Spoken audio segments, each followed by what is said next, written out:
The worst lies were never the ones spoken out loud. They were the ones stitched into silk, pressed into wedding flowers, whispered between people who smiled at you across a candlelit table while already planning how to bury you. June Ashvale had learned that too late. She had learned it with mud on her knees and blood on her palms and the taste of winter on her tongue, running through a forest she did not know, in a dress that had cost more than most people earned in a season. A dress that had been chosen for her, fitted on her, pinned and laced by hands that had never once wished her well. But she was ahead of all that now. Ahead and alone. And the trees were closing in. 3 hours earlier, June had been a bride. Not a happy one. She had stopped pretending that much, even to herself. But a bride nonetheless. Standing in the antechamber of the Greyvale Estate Chapel, candles burning low in their iron holders, the scent of white roses so thick in the air it had turned her stomach. Her maid, a quiet girl named Petra, had been adjusting the last of her veil pins when June heard the voices. She had not meant to hear them. She had not gone looking. She had simply stepped into the corridor for air because the roses were suffocating and her hands would not stop trembling, and the sound of two men talking in low, urgent tones had floated through the gap in the heavy oak door at the end of the hall. She had recognized both voices immediately. One belonged to her husband-to-be, Lord Davin Ashford. 34 years old, handsome in the way that cold things were handsome, precise, symmetrical, without warmth. He had courted her for 6 months with letters that read like legal documents and gifts that felt like receipts. June had told herself it was enough. Stability, she had reasoned. Safety. Her father was 2 years dead. Her brother Emmett had been missing for 11 months. She had no pack, no standing, no income beyond what remained of a dwindling estate. Davin had offered her a name and a roof, and she had been grateful, which she now understood was exactly the point.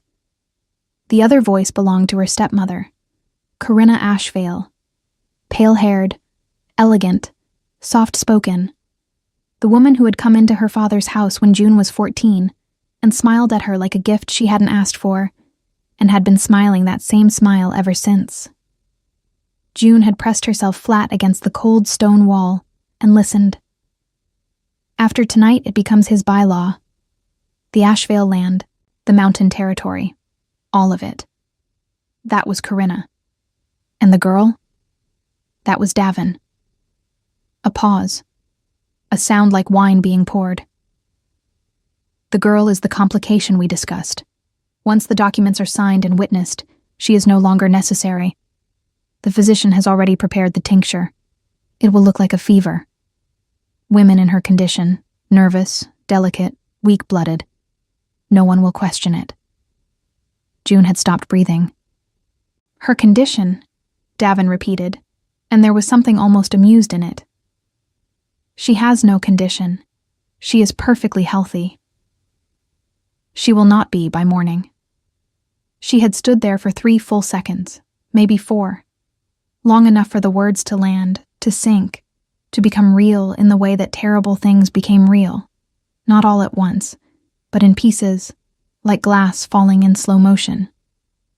Then she had turned, walked back into the antechamber, looked at Petra, who had glanced up with the veil pin still between her fingers, and said very quietly, "I need you to leave the room." Petra had left without asking why. Good girl. June had removed her veil, folded it, set it on the chair.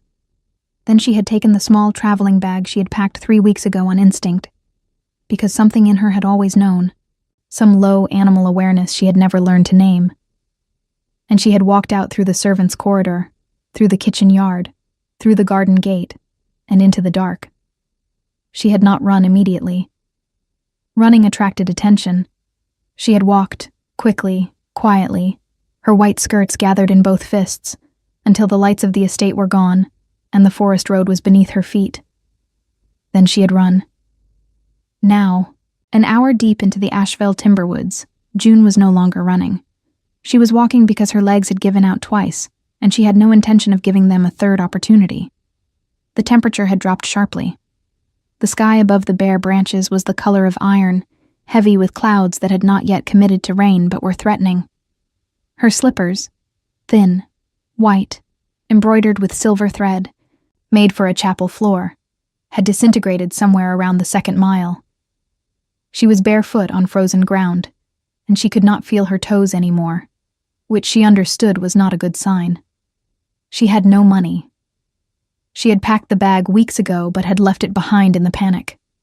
Fool, she told herself. Stupid fool. And so she had only what was on her body. A dress. A thin undercloak she had grabbed from the antechamber hook. One small pin brooch that had been her mother's, tucked into the bodice by old habit. She did not know these woods. She had grown up on the eastern edge of Ashvale territory, where the trees were younger and thinner and the ground was familiar. Here, on the northern border, the pines were ancient and enormous, their roots breaking the frozen earth in ridges that caught her feet. She had fallen twice. Her palms were scraped. Her knees were bruised through the silk. Her hair had come entirely free of its pins sometime in the 2nd hour and hung in dark, damp ropes around her shoulders. She thought about Emmett. She thought about him because thinking about him was the only thing that kept her moving when her body wanted to stop. 11 months. He had disappeared 11 months ago, and no one had looked for him. Not really. Not with any genuine effort. And June had been told, gently, by Corinna, and then by the Pack Council, and then by Davin himself, that young men sometimes left. That he had probably gone west, as young men did. That grief made people see mystery, where there was only ordinary abandonment. But Emmett would not have left without word. He would not have left her alone.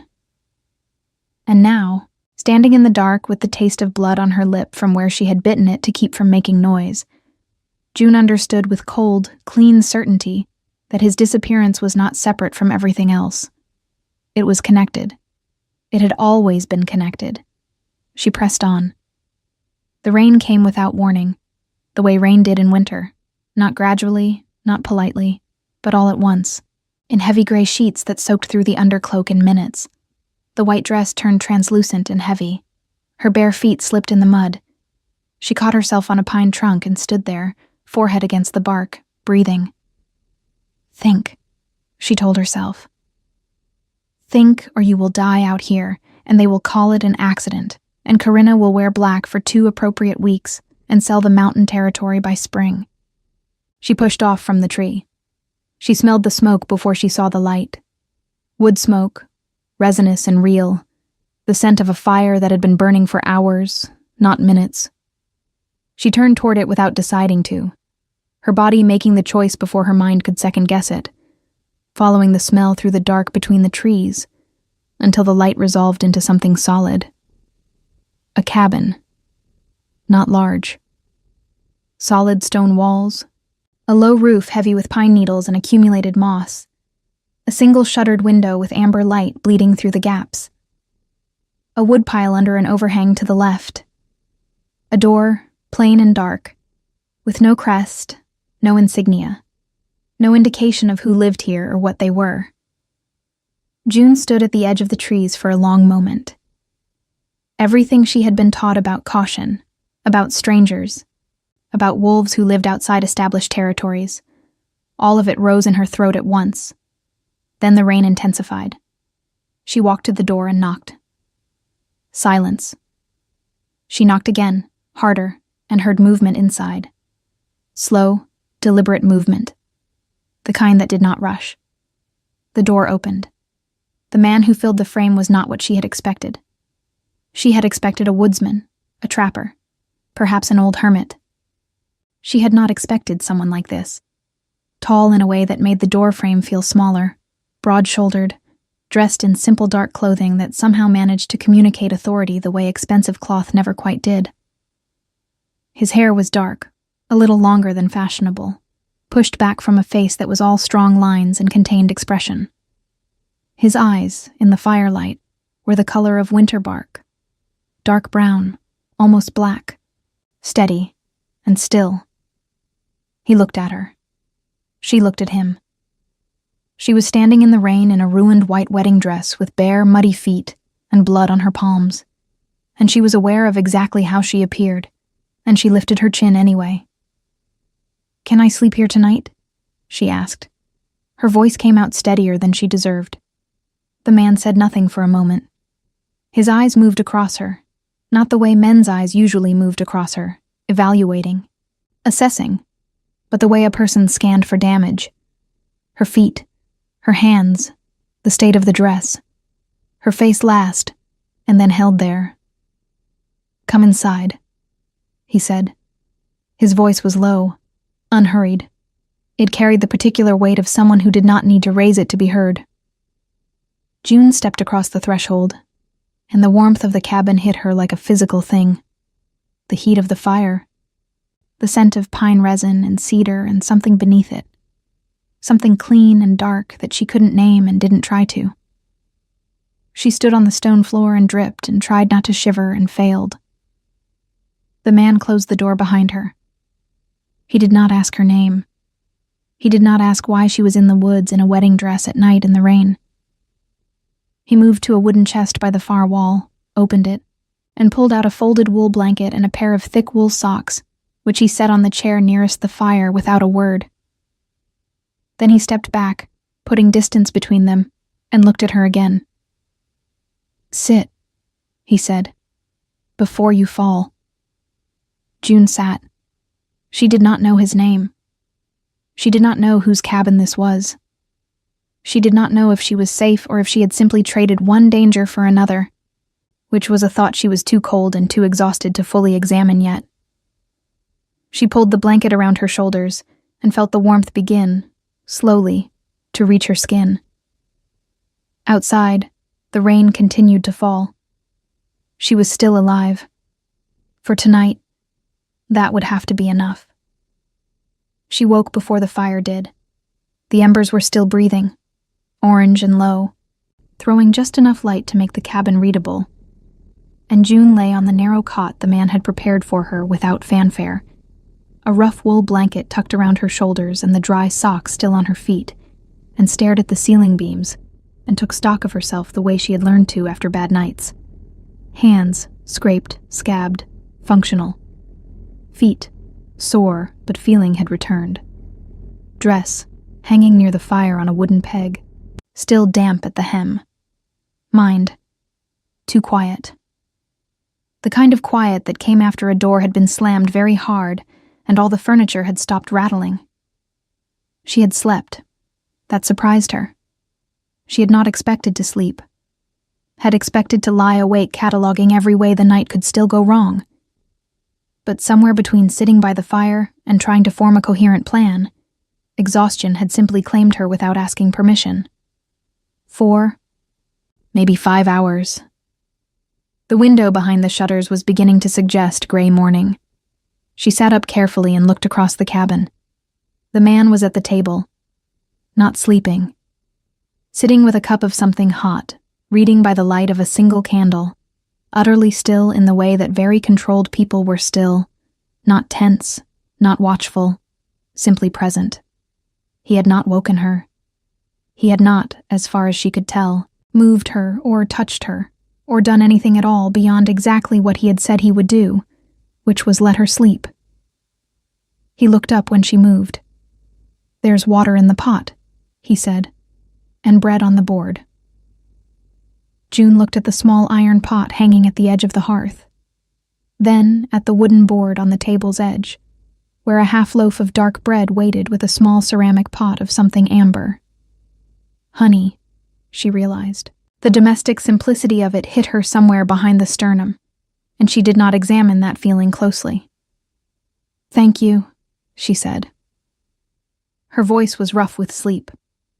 She stood, wrapped the blanket around her shoulders, and moved to the hearth to pour water into the clay cup he had left there. Her hands were steadier than last night. That was something. She sat at the far end of the table and ate without speaking, and he read without speaking, and the silence between them was not uncomfortable, which itself was strange enough to note. Most silences with people she did not know were filled with the pressure of expected performance, She had spent years learning to fill silences correctly, to say the right things, to smooth the right edges. This silence asked nothing of her. She tore off a second piece of bread. "You're not going to ask," she said finally. "Not accusation, observation." He turned a page. "No. Most people would ask. Most people," he said, without looking up, "would have made you explain yourself at the door before letting you in." That was accurate. June looked at her bread. "I'm not going to tell you anyway." "I know." She looked at him then, properly, in the morning gray. In the firelight of the previous night she had registered size, steadiness, dark eyes. Now she registered more. The quality of his stillness, which was not passivity but something more deliberate. The way his hands held the book. Large hands, careful, without rings. The line of his jaw, the faint marks on his knuckles that spoke of something other than a life spent only reading. He was not young, but he was not old. Somewhere in his middle 30s, perhaps. It was difficult to place him, which itself was interesting. Most men of his physical presence announced themselves loudly. This one did not seem to feel the need. "The dress," he said. He was still looking at his book. June waited. "It's a wedding dress. Yes. You were running from a wedding." "I was running," she said carefully, "from what came after." He looked up then, just for a moment, and then back down. But in that moment, she had the distinct sensation of being seen without being examined, which was different from anything she could remember. "There are people who will come looking," she said. "For the bride who disappeared. I should move on before—" "The roads north are flooded from last night's rain," he said. "You won't make it to the next township on foot in this weather." June opened her mouth and closed it. She looked at the shuttered window, behind which the morning was clearly gray and wet and cold. "How long?" she asked. "A day. Maybe 2, if the temperature drops again." She sat with that. A day. Maybe 2. Davin would have people searching by now. Not because he was heartbroken. She understood that with perfect clarity. But because a missing bride was a problem. A missing bride who had overheard something she was not supposed to hear was a catastrophe. He would need to find her before she reached anyone she could speak to, which meant she needed to reach someone she could speak to before he found her. But the roads were flooded, and her feet were still bruised, and she had no money, and no name she could safely claim, and the nearest pack settlement that did not fall under Greyvale influence was— She tried to calculate and found her geography uncertain. "Where is this cabin?" she asked. "What territory?" A pause. Brief, but there. "Northern borderland," he said. "The edge of the Veyrath range." June went very still. Veyrath. She knew that name. Everyone knew that name, in the way that everyone knew the names of things too large and too far away to feel immediate. The Veyrath range was not controlled by any of the southeastern packs. It was not governed by the council lords her stepmother had spent years cultivating. It was, by every map she had ever seen, the outer territory of the Veyrath crown, which was not a pack exactly, but something older, something that operated under its own laws, its own hierarchy, and answered to no council she had ever sat near. She was further north than she had realized. Far further. "Veyrath range," she repeated slowly. "Yes. And this cabin belongs to someone who is not going to hand you over to whoever you ran from," he said, with a quiet finality that did not invite further questioning in that direction. June looked at him for a long moment. He met her eyes, held them, and then returned to his book. She should have pressed. She was aware she should have pressed. But there was something in the directness of his answer. Not a deflection, not a lie, a simple and specific reassurance that made the question feel less urgent than it had a moment ago, which was itself worth being suspicious of, and she filed it away. She finished the bread, stood and took her cup to the hearth and refilled it. "I need to find someone," she said, to the fire more than to him. "Someone who went missing 11 months ago. My brother. He was 23 when he disappeared." She did not know why she was saying this. She had not planned to say anything. The people who were responsible for finding him chose not to. I understand now that was deliberate. The scratch of the page turning stopped. She did not look back.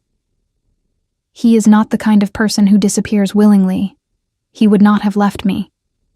And the same people who didn't look for him are the same people who—" She stopped, pressed her lips together, looked at the steam rising from her cup. "I need to find him. Before I do anything else, before any of the rest of it, I need to know if he is alive." Silence. Then, from behind her, his voice, "What is his name?" She turned. He was looking at her now, fully, the book set flat on the table. His expression had not changed. It was still that same contained, unreadable steadiness. But there was something in the quality of his attention that had shifted. "Emmett," she said. "Emmett Ashvale." Something moved behind his eyes. Small, brief, quickly contained. Too quickly, she thought. The way a person contained a reaction they had not expected to need to contain. Her stomach tightened. "You know that name." It was not a question. He did not answer immediately. He looked at her with those dark, steady eyes, and she could see him weighing something. Not whether to lie, she realized, but how much truth to give her, and in what order, and she found that distinction both reassuring and alarming. "I may know something," he said carefully, "about a man by that name." The cup in June's hands was suddenly very fragile. She set it down. "Tell me," she said. Her voice had gone very quiet. "Whatever it is, tell me." "He is alive," the man said. The breath she released was not elegant. It was not contained or dignified or anything she would have chosen. It came out of her chest in a single, ragged exhale that she had to press her fist against her sternum to follow, and she stood there at the hearth and breathed, and the fire crackled, and outside the rain fell on the pine needles, and she was shaking again, but differently than before. "Where?" she managed. Another pause. Measured, not cruel. "That," he said, "is a longer conversation. One that will require you to trust me slightly more than you do." June looked up at him. He was still at the table, still several feet away, making no move toward her. And something about that, the deliberate distance, the absence of any pressure, made her chest feel complicated in a way she didn't have vocabulary for yet. "I don't trust easily," she said. "Especially not—" She stopped herself. "Especially not men," he finished, without inflection. "Especially not anyone," she corrected. "But particularly not strangers who won't tell me who they are." He was quiet for a moment. Then, with something that was not quite a sigh and not quite resolve, but somewhere between both, "My name is Lucian." He said it the way someone said a name that usually caused a reaction. Waiting, watching, giving her space to process it. June turned it over. Lucian. She searched her memory, her education, the political geography she had absorbed through years of a father who took her seriously and taught her the names of power. Lucian. Lucian Veyrath, the Alpha King. She stared at him. He looked back, utterly calm, and said nothing, and let her arrive at it herself. The cabin, the northern border, the absence of pack crests because no crests were needed when the man himself was the highest authority in 6 territories. The quality of his stillness, the way the space around him felt different, not threatening, but significant, the way the air felt different near something very old and very large. She had knocked on the Alpha King's door in a ruined wedding dress and asked if she could sleep there. June sat back down, very slowly, into the chair, "Oh," she said. Lucian turned to a new page.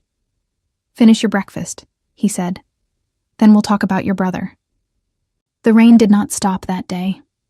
It fell in slow gray curtains against the shuttered windows, and the cabin held its warmth with the stubbornness of old stone. And June sat across from the Alpha King of 6 territories at a plain wooden table and tried to remember how to think. She was not doing a particularly good job of it. "You said he was alive," she said. Third time she had returned to those words. She could not seem to move past them into the next part of the conversation without touching them again, making sure they were still true. "Emmett, he's alive." Yes. Lucian had set the book aside. He sat with his forearms on the table, hands loosely clasped, and watched her with that particular patience that she was beginning to understand was not performance. It was simply how he existed. Unhurried. Undemanding. "He was found on the northern ridge 7 months ago. Alone, injured, without pack identification. My border guards brought him in." 7 months, June calculated. That meant Emmett had disappeared from Ashvale territory 4 months before Lucian's men found him. 4 months she could not yet account for, and the gap sat in her chest like something swallowed wrong. "Injured how?" she asked. A brief pause. "Significantly. I need more than that." Lucian looked at her for a moment, and then, without apparent reluctance, he gave it to her. 3 broken ribs, a dislocated shoulder, signs of prolonged confinement, his wrists, his ankles. He had not eaten properly in weeks. He said it plainly, without softening it, which she appreciated, and simultaneously had to work to receive. He was conscious when they found him. That mattered. June pressed her thumbnail into her palm under the table, hard enough to ground her. Was it Davin's people? "We didn't know at the time who was responsible. Your brother was not speaking much when he arrived." A pause. "He has spoken more since. He recovered well physically. The rest takes longer." "Where is he now?" "In Veyroth's main settlement, under my household's protection." Lucian held her gaze steadily. "He is safe, June. I give you my word on that." It was the first time he had used her name. She had not told it to him, which meant he had known it before she said it, which meant she turned that over carefully and set it aside for later examination, because there were only so many revelations she could process in a single morning without losing her footing entirely. "He told you about me," she said. "He told me he had a sister, that she was alone, in Ashvale territory, surrounded by people he did not trust." Something in Lucian's expression shifted. "Not much, but enough." "He was very specific about his concern for you. He didn't know about Davin." She heard the flatness in her own voice. "About the marriage." "No. He knew about your stepmother, about the estate. He suspected the land was the primary interest, not—" Lucian stopped himself in a way that felt deliberate. "Not me," June finished. "You can say it. I arrived at the same conclusion last night, in slightly more dramatic fashion." Something moved at the corner of his mouth.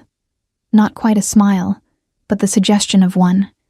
There and gone so quickly she might have imagined it. "The land," she said. "The Ashvale Mountain Territory. It borders Veyroth Range." She was thinking out loud now, fitting pieces together. "Which means if Davin Ashford controls it through marriage—" "He controls the southern approach to Veyroth," Lucian said, "and removes the last independent buffer between my territory and the Greyvale Council's influence. And my stepmother has been working with the Greyvale Council. For longer than you likely know." June sat with that. She looked at the rain against the shutters.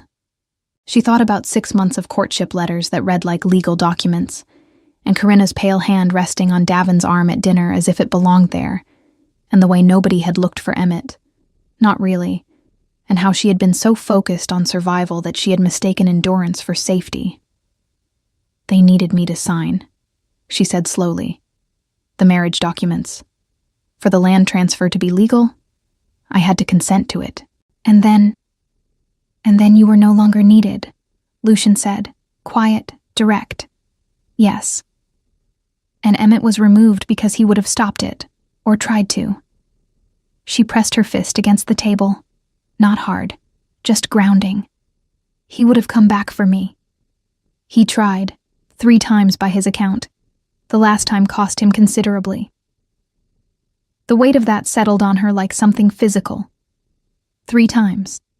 Her brother had tried to come back for her 3 times and had been stopped, hurt, imprisoned for it.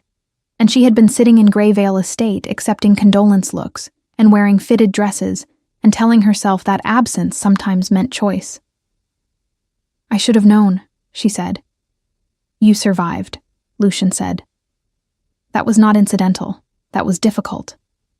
She looked at him sharply, because she was accustomed to that sentiment being offered as consolation, as the thing people said when they wanted you to feel better without requiring anything of themselves. But there was nothing consoling in his tone. It was a simple observation, a statement of fact, offered the way he seemed to offer everything, without decoration. She held his gaze for a moment longer than was comfortable, and then looked away. I need to see him, she said. Emmett. I need to see him before anything else. That can be arranged. Today. The roads.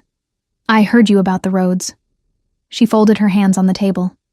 I am not suggesting I walk. I am asking whether there is another way, and I am asking it of a man who commands 6 territories, and presumably has resources beyond a flooded dirt road. A pause. Then, there is a route through the High Pine Ridge. It requires horses. It is not comfortable in this weather. I spent last night barefoot in a winter forest in a wedding dress, June said. Comfortable is not my current priority. This time the thing at the corner of his mouth resolved into something more definite, brief, controlled, but real.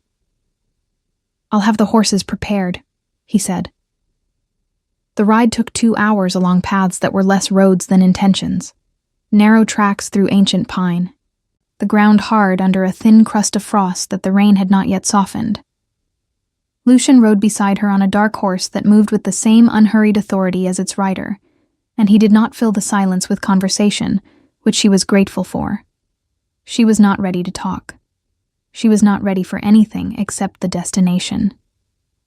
He had given her a cloak, heavy wool, dark green, lined with something warmer than she deserved, and boots from a chest in the cabin that were too large but infinitely preferable to the alternative. She had not asked whose they were.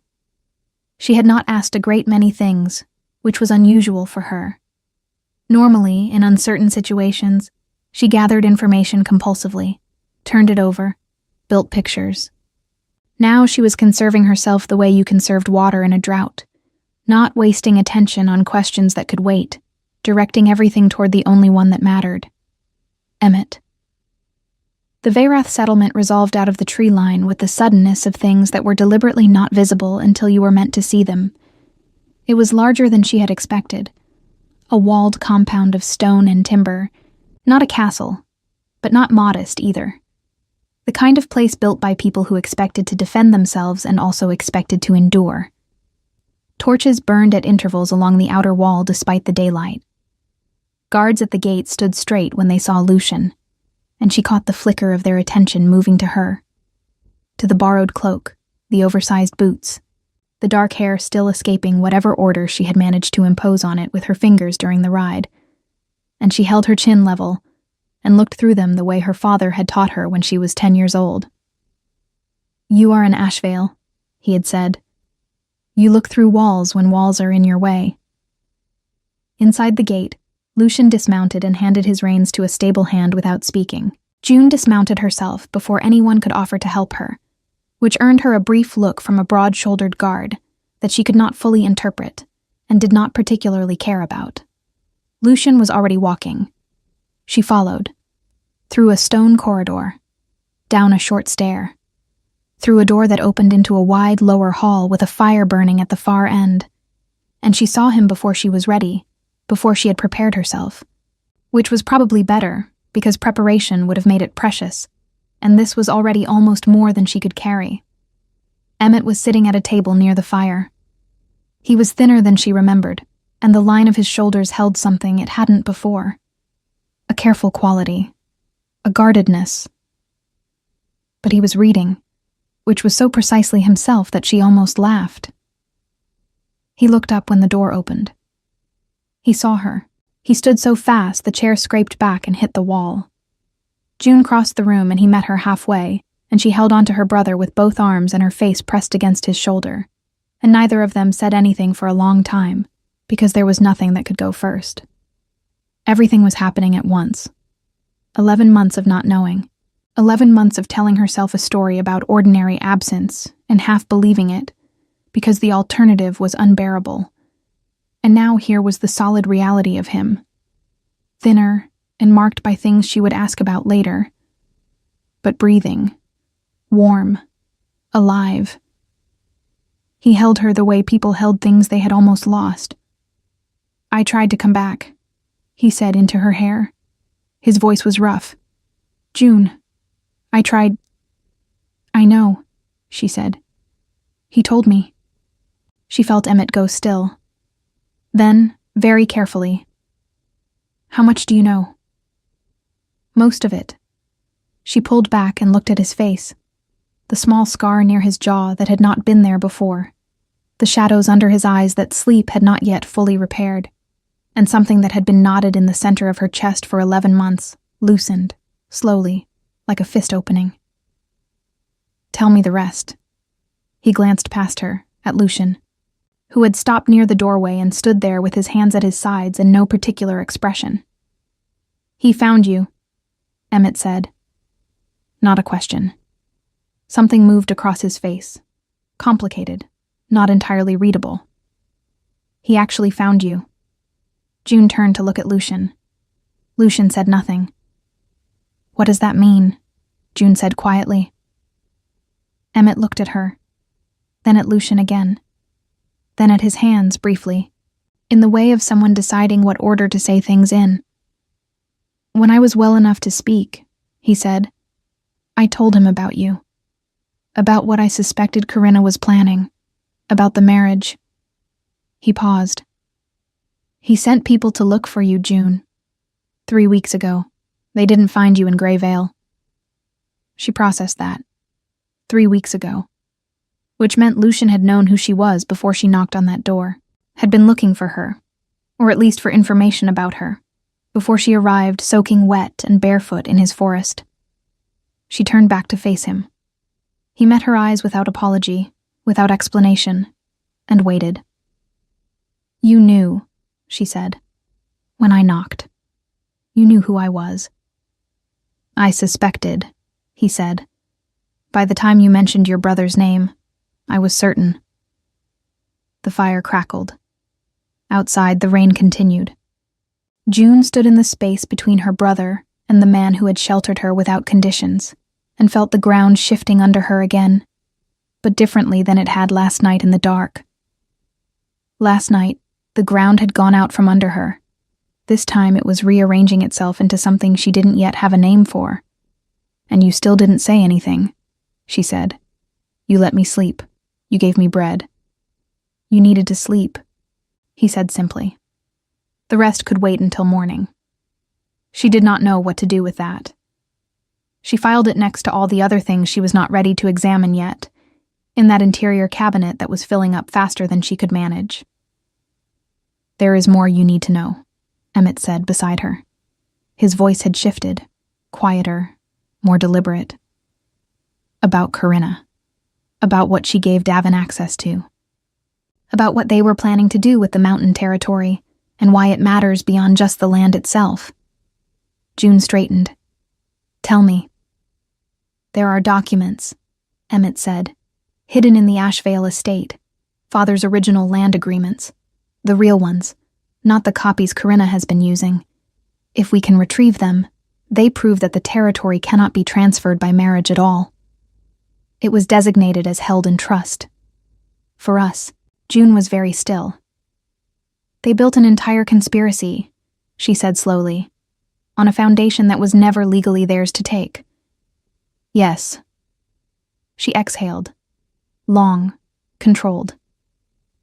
Then we're going to take it back, she said. The council room in Vayreth's main hall was not what June had expected. She had grown up adjacent to power, had sat at the edges of pack councils her whole life, watching men arrange themselves around tables with the careful choreography of people who believed their seating positions communicated something essential about their importance. Those rooms had always smelled of candle wax and self-regard. They had always been loud in a specific way, even when quiet, loud with the weight of egos pressed against each other like stones. This room was different. It was long and low-ceilinged, with heavy timber beams and a single row of narrow windows along the north wall that let in gray winter light without pretending to warmth.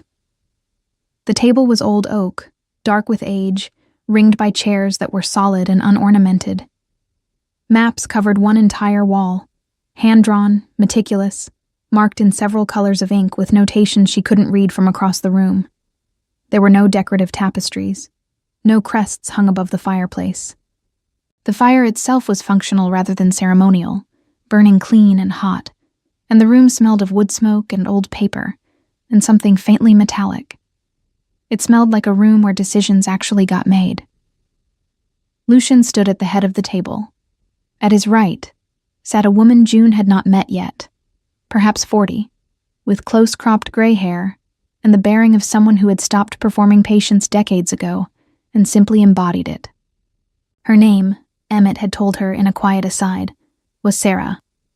She served as Lucian's chief strategist and had, in Emmett's estimation, a mind like a blade kept in a cold place. To Lucian's left sat an older man with a gray-streaked beard and a council advisor's mark embroidered on his collar. 2 more of Lucian's senior guard completed the circle, and then Emmett and June. She was still wearing the borrowed cloak. She had not been given time to find anything else, and she had not asked, and she did not apologize for it.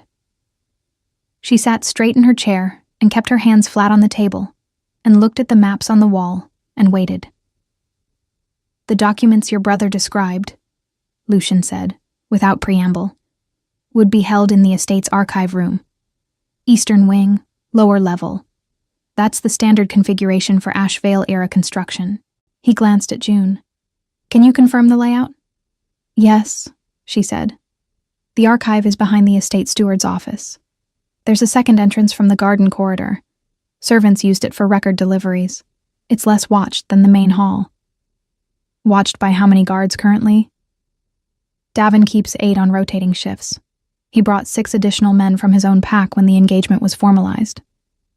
She paused, running the interior map of the estate through her mind, the way she had walked it 1,000 times. The additional 6 are loyal to him personally, not to the estate. They don't know the building well. Sarah looked at her with an expression that was not quite approval, but was adjacent to it. How do you know the guard rotation? Because I paid attention, June said. When you are in a house where you suspect something is wrong, you pay attention. A small silence. The documents, the council advisor said, leaning forward, would need to be authenticated before they could be presented to any formal body. Originals carry weight. Copies can be contested. They are originals, June said. My father kept duplicates of nothing he considered foundational. He said copies were for people who expected to be doubted. Your father sounds like he was a careful man, Sarah said. He trusted the wrong woman eventually, June said. But yes, before that, he was careful. Emmett reached under the table and pressed 2 fingers briefly to the back of her hand. She did not look at him. She breathed through it. There is a window, Lucian said. He moved to the map wall and pointed to a section of the Eastern Territory, a road she recognized, the route that ran from the northern pack road down to Greyvale's outer boundary. Davin will expect pursuit from the southern roads. His search pattern will prioritize the village routes and the main trade corridor. He will not, initially, expect any movement from the north. He turned. Which means we have perhaps 2 more days before he recalibrates and begins looking in this direction. 2 days, June said. Enough if we move tonight. He looked at her directly. This requires someone who knows the estate from the inside, someone who can locate the archive room in the dark and verify the correct documents on site. A pause. I am not going to ask you to go, but I need to know if you are willing. June looked at him. She thought about the archive room, the smell of it, old parchment and dried lavender her father had tucked between the shelves to keep the moths out, the particular creak of the third drawer, down on the left side cabinet, the way the room held cold even in summer because it sat below ground level. She thought about her father's handwriting, which she would recognize in an instant and could not describe to anyone else in a way that would be equally reliable. I'm willing, she said. June, Emmett started. Don't, she said, not unkindly. You went back 3 times. It's my turn. Her brother closed his mouth. He looked at the table. Then he nodded, once, with the precise combination of pride and fear that she recognized as the specific expression of someone who loved you and knew they couldn't stop you. I'll go with her, Lucian said. 3 others from the guard, small enough to move without pattern, large enough to manage complications. You shouldn't go personally, the council advisor said immediately. If something goes wrong, Lucian said, in a tone that closed the argument the way a heavy door closed a room. I would rather be there than here. The advisor subsided. June looked at Lucian across the table. He was not looking at her for permission or agreement. He was simply stating what he intended to do. But there was something in the quality of his attention when it returned to her. Brief, steady, anchoring, that she found herself storing without meaning to. They left at midnight. 5 of them, on horseback, moving through the high pine route without torches. June had been given a proper riding cloak by then, and boots that actually fit, sourced from somewhere in the settlement by a young guard who had produced them without comment, and with the efficiency of someone who had served Lucian long enough to know that explaining was less useful than delivering. She had also been given a small knife, which she had tucked into her boot with a familiar ease that had earned her a look from Sarah, who was not coming on the ride, but had stood at the gate and looked at June for a long moment before they mounted. Don't be brave when careful will do, Sarah had said. I've been careful for years, June had replied. I'm reconsidering the strategy. The corner of Sarah's mouth had moved. The night was clear and bitterly cold, the rain having finally stopped an hour before midnight and left the air scrubbed and sharp. The stars were very bright, the horse's breath clouded in the dark. June rode without speaking, tracking landmarks she knew. A particular bend in the ridge path, the rock formation that looked like a collapsed doorway, the smell of the river that marked the boundary between Veyrath's outer range and the unaffiliated land that buffered Ashvale territory. Lucian rode beside her, close enough that she could see his profile against the tree line, far enough that there was no pressure to it. You know this route, he said quietly, at the river crossing. My father used to ride north in autumn, she said. I came with him twice. I have a good memory for terrain. That will matter tonight. She looked at him. In the starlight, his face was all shadow and angle. You didn't have to come, she said. Not gratitude exactly, more like acknowledgement. I know. You could have sent the guard. Yes. Then why? Because you are walking back into a place where people plan to kill you, he said. And I don't send people into situations I'm not willing to enter myself. She held that in silence for a moment. The horses stepped through the shallow river crossing, water black and silver in the starlight. That's about principle, she said. Not specifically about me. He glanced at her. It can be both. She looked away first. She did not examine why. The Ashvale estate was quiet in the way of places that had recently experienced disturbance and were still vibrating with its aftermath. The outer grounds showed signs of hasty search, gates left unlatched, a bucket overturned near the stable that no one had righted, a lantern left burning at the side entrance that would normally have been doused at midnight. Davin's men were searching elsewhere. That much was clear. They entered through the garden gate.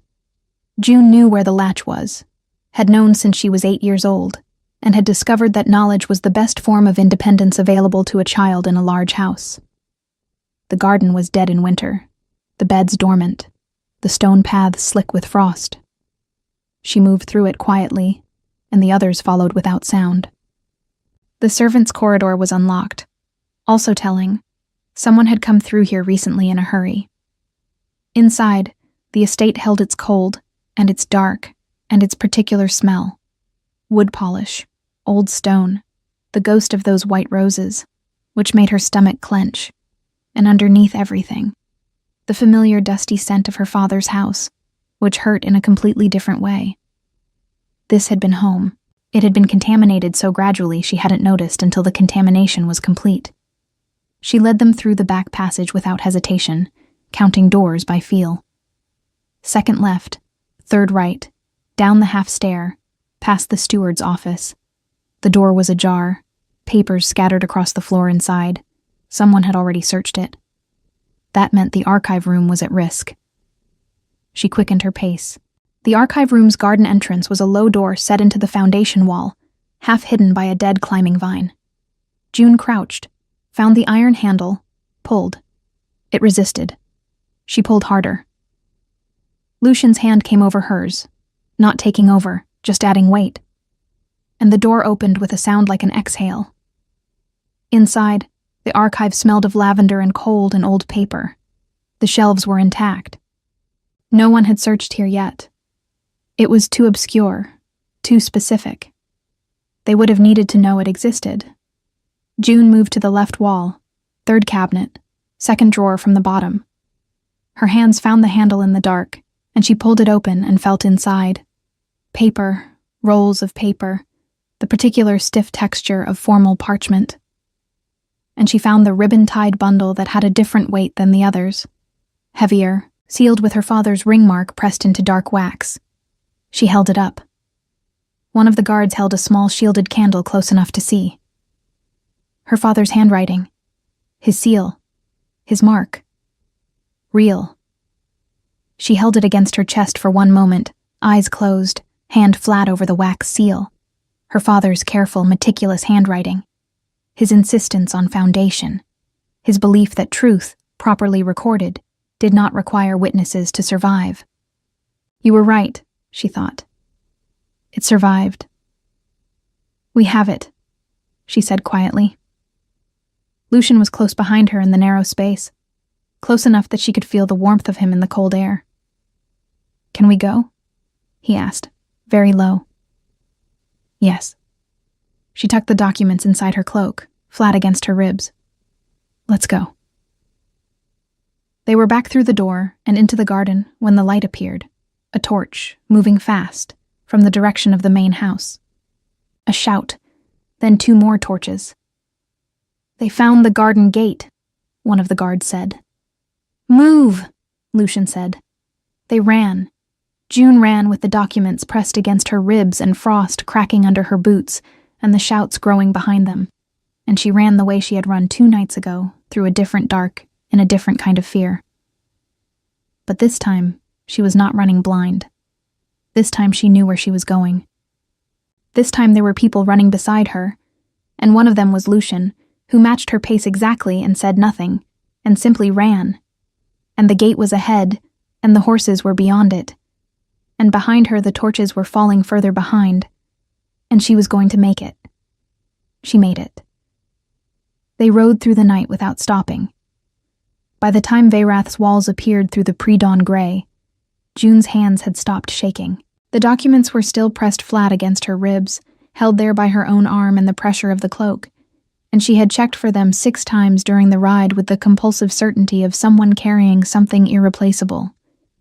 Each time her fingers found the stiff edge of the parchment bundle, she exhaled.